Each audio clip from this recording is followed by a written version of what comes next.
எடுத்து போட்டுட்டு நான் பாத்துக்கோ. கஷ்டமா இருக்கு. எதுக்கு? ஆமா, எவ்வளவு கஷ்டம். கொஞ்சமா நஞ்சமா இருந்து எவ்வளவுதான் கொடுப்பானுங்க.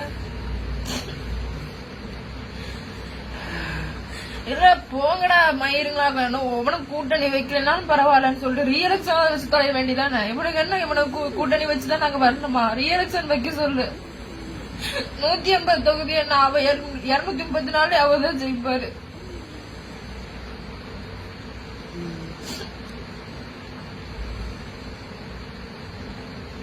அவருக்காக எத்தனை பொதுமக்கள் எவ்வளவு கஷ்டப்பட்டு மறுபடியும் எங்களுக்காக விஜய் வரணும், எங்களுக்காக பேசுறதுக்கு எங்கள ஒருத்தவன் தான் நல்லா இருக்குன்னு சொல்லி ஆட்சி அமைக்க வச்சா அதையும் பண்ண விட மாட்டேன்னு சொல்லி எத்தனை இது பண்றானுங்க.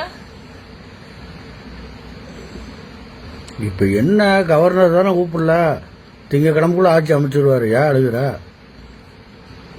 பாவம் அவரு.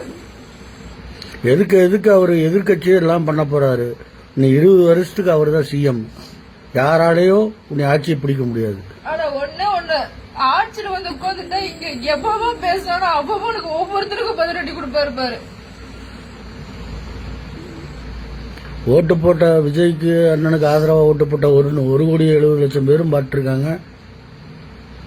எதிர்த்தாப்புல 33 கட்சிக்கு ஓட்டு போட்ட 3,10,00,000 பேரும் பாத்துட்டு தான் இருக்காங்க. எத்தனை குழந்தைங்க, எத்தனை அம்மா, என்ன மாதிரி எத்தனை தங்கச்சிங்க, எவ்வளவு பேரு வீட்டுல இது மாதிரி உட்கார்ந்து இருப்பாங்க சொல்லு. நான் மட்டும் இல்ல, எத்தனையோ பேரு. எங்க அண்ணன் இன்னைக்கு சிஎம் ஆயிர மாட்டாரா, நாளைக்கு சிஎம் ஆயிர மாட்டாரான்னு உட்கார்ந்துருக்கவங்க எத்தனை பேரு.